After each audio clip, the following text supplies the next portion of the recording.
Yeah, we in here. We in there. Yo, yo, yo.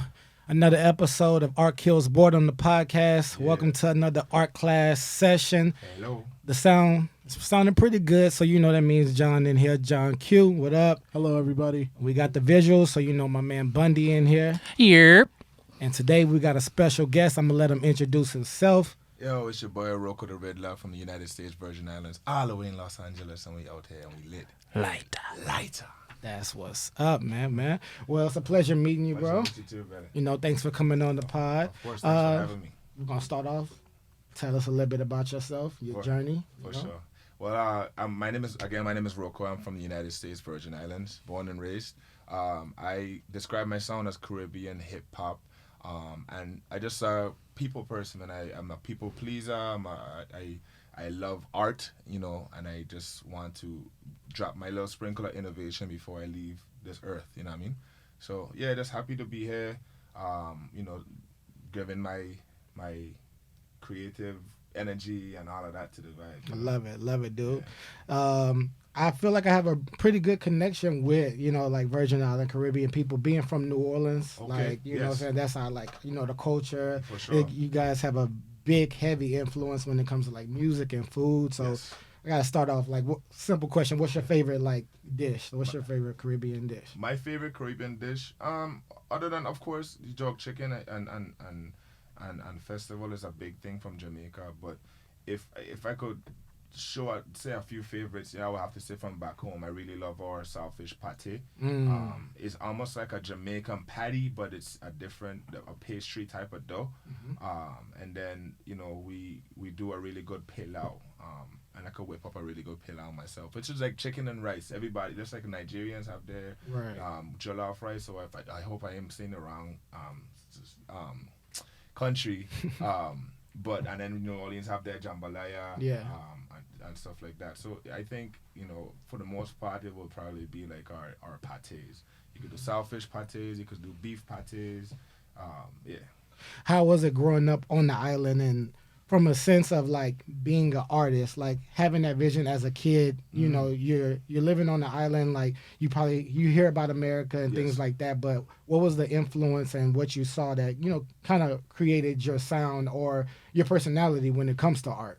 Well, if I have to be completely honest, living in the Virgin Islands, I was actually grateful that I was exposed to pop culture, and, you know, hip hop culture from such a young age. But with that said, living on the Virgin Islands, they love their type of music, and they stand by their soca, they stand by their calypso, and they'll probably allow a little bit of dancehall reggae to be sprinkled into the mix. But I knew I wanted to make more than that. Of course, I started making soca myself. But I wanted to definitely get into rapping. Lil Wayne was like my pops in my head. So I couldn't stay there, but it was cool to know that I was able to at least develop and experiment. And when I was ready to move to Florida, not to jump the gun, I was, you know, so prepared to really start to fine tune my sound and do a lot more experimenting. That's really dope, man.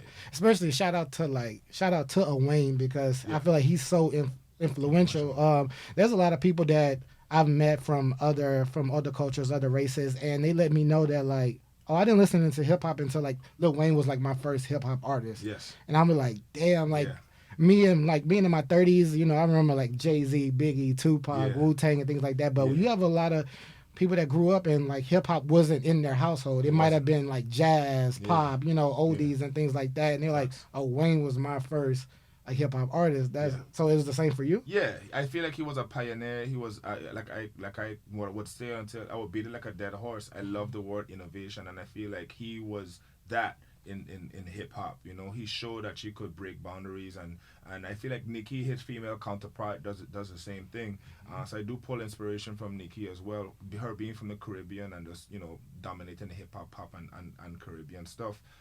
But Lil Wayne, like, he was able to make it look cool. Of course, Jay-Z and everybody else did it too and respected them because Jay-Z is one of his favorite, you know what I mean? But I know who touched me, who sent out the light bulb in my head to go, wow, what? I want to be that. I want to be able to play with words and mess with people's head. You know, I feel like Lil Wayne's, even just a Lil Wayne verse, cause it's almost like a present that you could, like a puzzle piece, and you just go inside and you just dig around and you find little gems inside of it. So with that, I wanted to do that with my pen because I used to write in high school. Mm-hmm. People don't know, and probably even my boy Bundy don't even know. Like I have a whole screenplay written already. Oh, dope. I have a video game storyline already written. So I know that I wanted to take a step further with a poetic approach as well. And what better way to do it than to do it in motion, like in hip hop. So I know when I saw him doing that in that way, I was like, okay, yeah, that's what I want to do. And I abandoned melody and singing for a little bit, and I started to kind of incorporate that back in, years later into my career, just being, embracing my melodic gift as well. Oh, how did Florida influence you?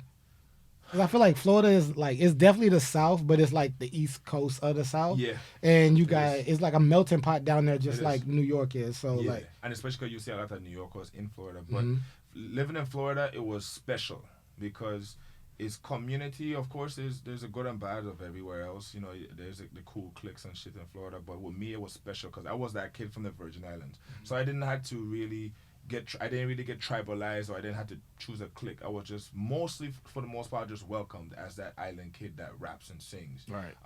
So being there, I was able to once again walk into the room, introduce myself, and make other light bulbs go off. Like, yo, I want to work with you. I want to work with you. So I was able to work with a lot of people in the city while I didn't even know 100% what my artistic identity was. So that's what Orlando helped me to do, is learn about the art and collaboration while develop myself as an artist. Oh, you was in Orlando. Yeah. Oh, okay. Yeah, I've been there for like Disney World a lot of times, most but people know Orlando for that. right, but I haven't. I was never there as like an adult. So Really? seeing it from a kid aspect, I knew about like the Miami. I knew like I had a cousin that played in football in Tallahassee for like Florida State. Right. So I didn't. But I really, when going to Orlando, it was just like Disney World, and going to Disney World, it's actually a whole world. Yes, you know what I it mean? is a whole world. They have like multiple outlets and stuff like that. How long were you there?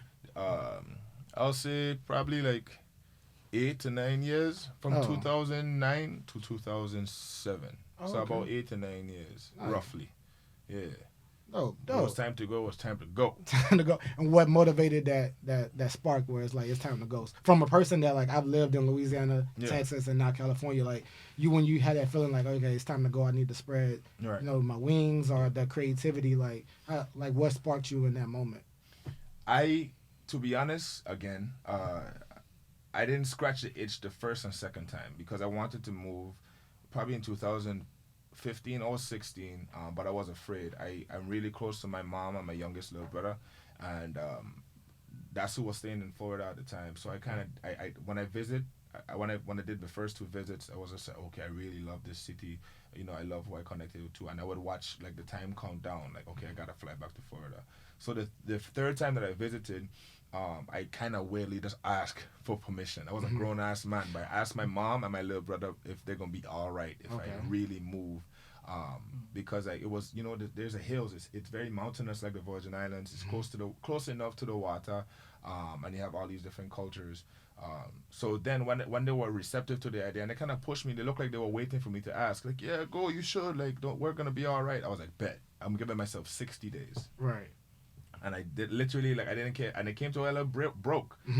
But I know that if I had let it go beyond 60 days, I would have found reasons to not come again. Okay. So I just came and I started telling everybody. And I also didn't want to look like a fraud. So I told everybody I'm leaving. So I didn't want 60 days to be up and be like, I thought you were going to LA.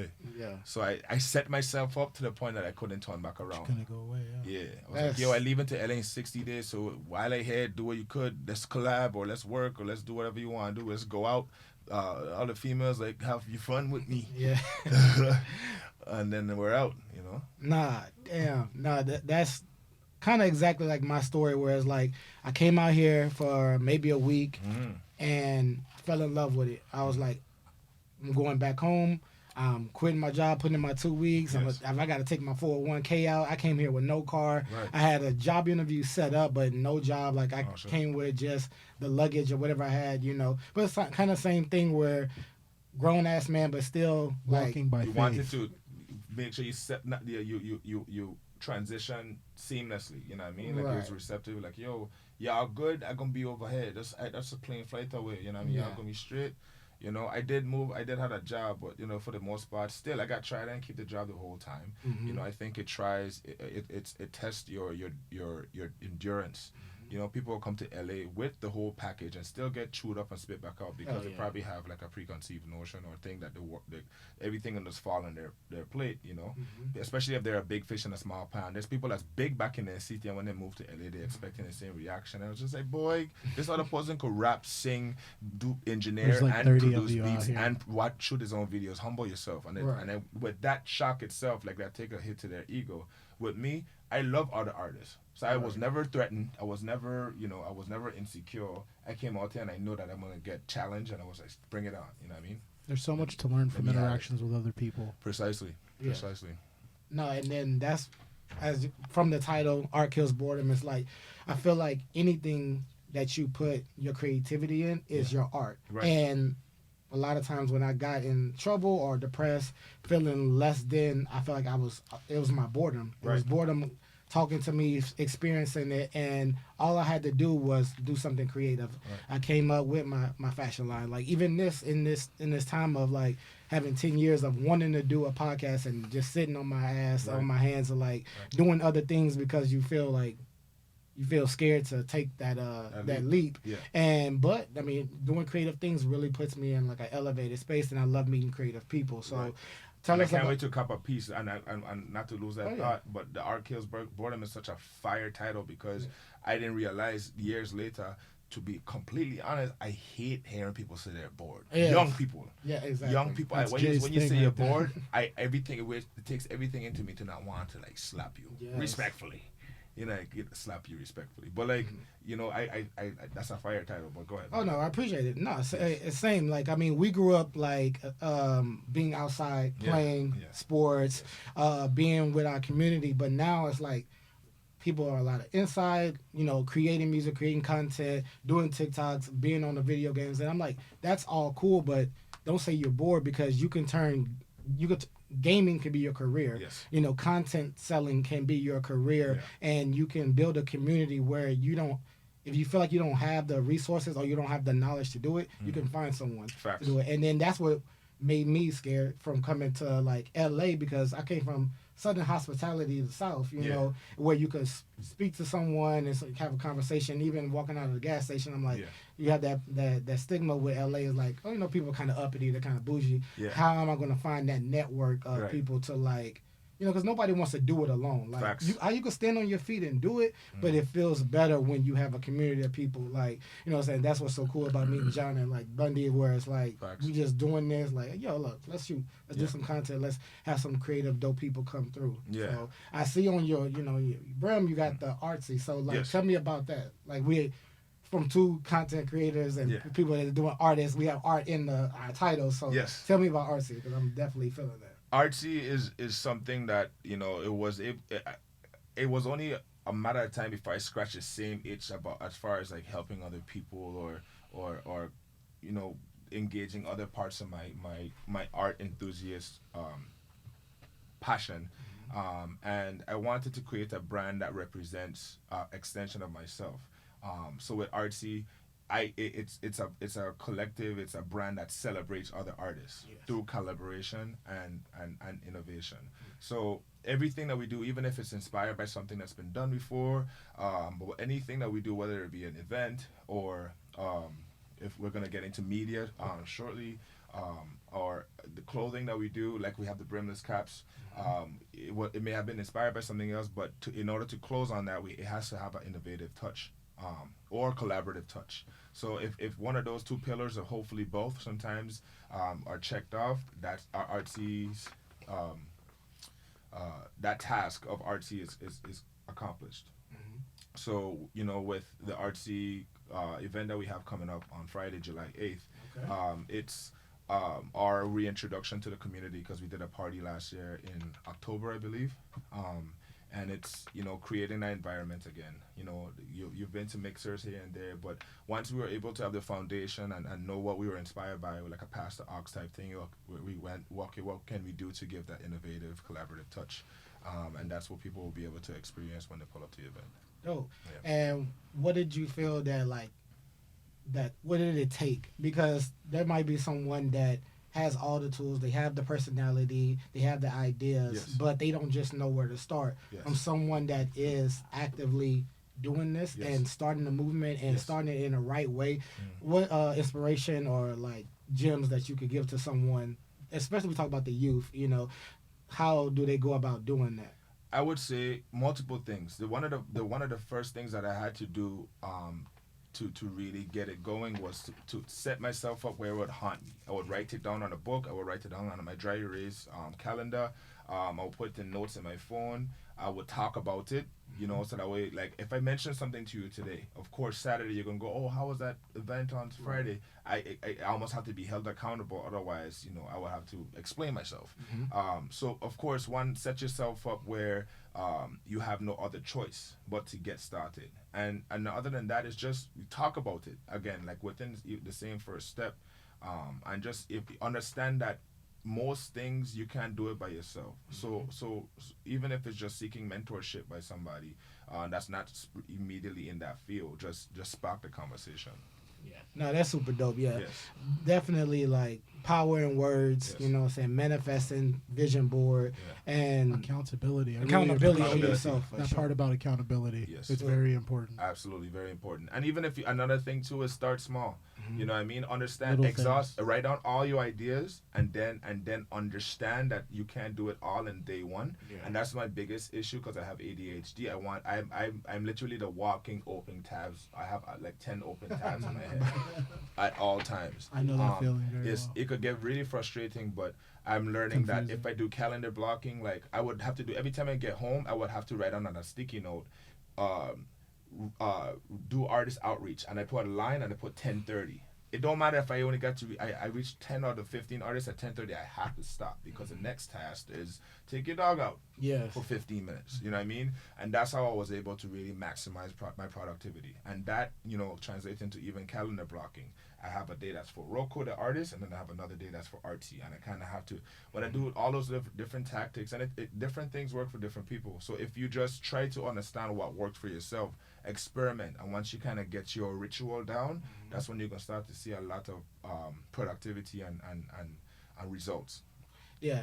And shout out to you for saying that because I suffer with the same thing with the ADHD, ADD, where I figured out like even back then I used to have a whole bunch of like you describe them as tabs open in my head. Yes. And before I'm like, oh, you know what? Like that's dope that I don't have to write it down. I can think about it. But the more stuff I jammed in there, I'm not focusing, nothing gets done. Yeah. And you wake up feeling super positive, like, yo, I got this and that I'm about to do. I'm about to work on this color palette. I'm about to come up with this design, or this content's coming out. Right. And then you feel excited, but then as you go along the day and realize that you didn't say it to yourself, you just started in your head, you didn't write it down, you see how many tasks don't get done. So by the middle of the day, you can take a hit to your ego, you feel like you're doing something wrong. Yes, and it's like depressing. so a lot of creative people, like if you don't know, like we all might suffer from some form of ADD or ADHD, and like just it's okay. Read into it, do some research, and learn to use it to your advantage. And to your advantage, yes, because it's really a power of. It is a superpower. Superpower. Yes, and shout out to my boy Prior Dan, another Virgin Islands artist that I looked up to. I recently said fuck ADHD on my story, not necessarily from a negative place, but it was just a moment where it caught me, and I wanted to be transparent with people. I'm like, yo, and should always okay for you to say fuck it, fuck you ADHD too. Pardon if you know. No, you're good. Yeah. And then he responded and he let me know we wouldn't have a Kendrick Lamar and we wouldn't have a Kanye West if it wasn't for ADHD. Yes. And if you watch our interview with Kanye, you'll see it in motion. You'll see while him like he's pivoting, doing the interviews. Fast. Yeah. And you can see his brain working while he's speaking. Absolutely. It's strange, yeah, and that's kind of how I am too. And I don't know if it's happening, but now I think learning about it at 32, I'm finally learning about it. So it's important. Before I used to kind of think that my little brother stutters and my sister have a speech impediment, but I don't have anything. Yeah. And I was going along in life thinking like, okay, I don't have no defects, so let me take advantage. And I was just like, no, buddy, you have ADHD. You know what I mean? And now knowing I have to know when it's in motion, I have to like just calm myself to not be too... Keep it in check. Yeah. Mm-hmm. Same. No, and it's funny because I learned it later in life, and I went through a stage of feeling like now that I know about it, I'm acknowledging it. Yes. Now I'm depressed because I'm like, how far Why could I not? have been Yeah. if I would have acknowledged this, Yeah. if I would have known these terms, if I would have, someone would have, paid attention Right. a little bit more. But don't get in that space. Like the past is the past. All we can do is learn from it. There's no time machine that we have a hold of at the Nobody don't moment. give you a life instruction, man. Yeah. So you just kind of we gotta grow from it, and that's another thing. When sometimes we feel like we're in your 30s, Yeah. you can't be creative. You can't be an artist. No, don't believe that bullshit. Like this is even more of a prime time because now you have life lessons. You walk this path. You know how to like. So that's how Momentum is so important. Yeah. Sorry to cut you Be off. but excited. No, momentum. you're good. Yeah. Once you get some momentum and you start going down a direction and you start figuring out the formula and how it works, Yes. if you stay true to that, like it will pay off. Exactly. Fuck the clock, fuck the time, fuck the calendar. Yes. You know what I mean? Just go. Just Especially keep the going. calendar part, man. Especially Fuck the calendar. That shit, Right. don't Because let if that hold the you down. old me would have looked at July and be like, wow, and you only doing your first event Yeah. July 8th. What happened to the first half of the year? You know what I mean? And now it's just like, we're doing an event on July 8th. Yeah. Finally, we're back. Take You some know? time to plug the event if you like to let us know if there's if it's available for tickets or for how do people get information on it. Yeah, so you can follow Artsy on Instagram. It's ARTZII. And the event is this Friday. I don't know if this podcast will come out by then, but still, we'll have a recap video that we could plug in whenever. But it's $5 to get in. And then you can hit up any one of your favorite artists that's been announced for a possible free ticket link. Okay. Yeah. No. So That's let's fun. that's gonna be lit. Yeah. Let's do some random ass questions. So Let's go. I mean, we talked about Wayne. So like, what's your favorite Wayne song or album? You could either one. Okay. My favorite Wayne song would probably be, damn, it's so much. The man that got 1,001 His freestyles. longevity, man, Like, it's longevity with Wayne because he started when he was a kid and now he's like so much older. He's still dropping music. Right. I would say, is a song off the Free Weezy album. okay. Actually, that was released exclusively through Tidal. Mm-hmm. I Psycho. Okay. He have a lot of gems on that album. I felt like it gave me Carter 3 vibes because I could say all the songs on Carter 3. Got Money showed us that we could, like what we spoke about earlier, where you could step out from just the regular bounds of hip hop. Right. When he did that with T-Pain. Huge pop song. Yeah, and then all this hip hop that we're talking about, How to Love. Oh, It's hell like yeah. one of my top 3 favorite Wayne songs. That one aged very well. Absolutely. How to Yeah. like when it first came out, people were a little suspicious. Yep. And he just don't Blending give, with the he don't give a vocals. shit. You remember Prostitute Flange? Yes. I don't know if you're a prostitute That's and Mark's that you favorite. do everything that you. Yeah, that's some shit. Man, he got a one of his documentaries where he's on a tour bus and he has the phone like to his face and you think he's like recording a verse, but he's like leaving a voicemail. He slams the phone down. He's like, that bitch left me about a month ago.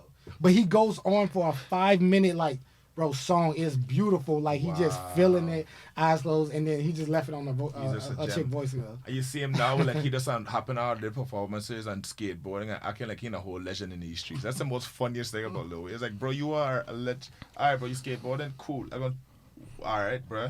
I love seeing this dude skate. I could say one thing about Lil Wayne, and this is Bundy, since I ain't on the camera. What up, y'all? Yeah. Lil Wayne is the worst dressed famous person out here. And the best at the same time because he don't care. Yeah. No, yeah, he don't give a fuck. Him and Michael Jordan, they competing. Right. Nah, I mean Michael Jordan just wear big baggy like shit that just look cheap. Lil Wayne just throw whatever is in his closet. But his on. wardrobe- He's like, Big teddy bear when those shoes. those white people letting their kids dress themselves, that's Lil Wayne. Yeah. Yeah. Like Jordan, his wardrobe never match how dope his kicks are. So that's what I mean. Yeah, by, that's like, perfect. Yeah, that's perfect right there. Yeah. Okay. So like 'Cause he Wayne wear just be Big boot cut jeans with everything and shit. Big back pockets for no reason. You know how like Leather sevens already look weird. He got boot cut jeans on sevens. Like so it look like you walking on tacos. He was like, like, they go with yikes. everything. yeah. Nah. Yeah. What else you got from him? Shit. So we talked. Can you explain what like calypso is? Because I've like just for people that's getting in the genre. Like Yes. I mean, I feel like music is really expanding right Yes, now. We have like Drake's album. We have Beyonce's album coming out. So even though house music, dance music has been a It's been around a long time. Yeah. But like I've heard calypso so much, but I know like people don't know a lot about it. But if you want mind explaining that to For us. sure. So calypso is pretty much calypso is like kind of like soca, but it's a little bit more upbeat. Okay. I could try to correlate it with two other genres. So if we have you ever heard those like really upbeat like Latino songs? Yeah. It's just like they're moving fast, and then you have reggaeton. Like soca to those Latino like upbeat songs will be reggaeton to those Latino sounds will be what soca is to calypso. Calypso is just really, really upbeat. The dance really, really provocative. That's what I was about to say. I've heard it's mostly like sexual music, It's like super New sexual. Orleans bounce music. Like Exactly. yeah, okay. You just nailed it. Okay. If it will be the equivalent of bounce music versus like drill. Oh, okay. Yeah, like it's super, super up tempo, and there's a lot of breaks. You know what I mean? It's almost like the EDM version of soca. Okay. Because there's a lot of appreciation to crazy beat, super busy bass line, and then have a breakdown, and then you just let the beat rock for a while, just like an EDM song where you won't have vocals through the whole side, and then you have somebody that will be like a big Frida, like hyping the music. Oh, okay. Yeah. That's Versus fire. soca is songs. Okay. Soca is I wanted songs. to ask that earlier when you mentioned it, just to clarify what that style of music is, because I'm not familiar with soca at all. I've never heard of it before. Soca, and then to flip it, if I was supposed to explain soca, if you I already had an understanding about calypso, I made it up. I used to say soca is soul calypso, but I totally made it. Or maybe that's a thing, but I feel like soca is the sweetness of it. Yeah, the good feeling the of nice, it. The our oldies kind of like. Yeah, a little bit, right? and not always necessarily just like soca. You will have just I love to eat the mango. Like it's kind of hard to explain it, but you will have like a really well put together soca song. Calypso is loose. You know what I mean? Like I choose to not finish singing this verse, but the bass is hitting you. So fuck it. Wait till the second verse, bitch. Yeah. So soca is a little bit more crafted, a More little bit more structured. polished. Yeah, I got you. Speaking on your art, like when's your next project coming out? What can you tell us about it? Like your next project you're working on? So I break into the whole perfectionist thing, and I try to aim. Originally, it was supposed to drop in July, but I think in hopefully mid-August or maybe the end of July if I could pull some strings. But most likely, it's gonna drop in mid-July. It's a EP called Dream Island. Okay, I love that title. Thank you. And most of I'm gonna be dropping a series of EPs that kind of follows that whole island theme structure, and it'll start with island, and it'll have their own subcategory. Dream Island is just a lot of dream music. Like all of there's a dream element in each song that's in it. So it's supposed to be dropping the next single really soon called "Am I Dreaming" featuring Belize. It's an exclusive, and I don't think I announced it yet. World premiere. Yeah. So the single "Am I Dreaming" will be dropping soon, and following that I'll do the official announcement. Oh, for sure, man. Well, I can't wait to hear this shit. Yes, It's sir. been a pleasure talking to Likewise. you, my guy. And we got to do this again for Yes, sure. absolutely. So once After the album comes once out. the project comes Yes. out, come back. We're gonna A little like promo jam run. out to it. Yeah, man. For All sure. right, man. Thanks for coming through. Our Killz Boredom the podcast. Hello. We out. LIGHTA.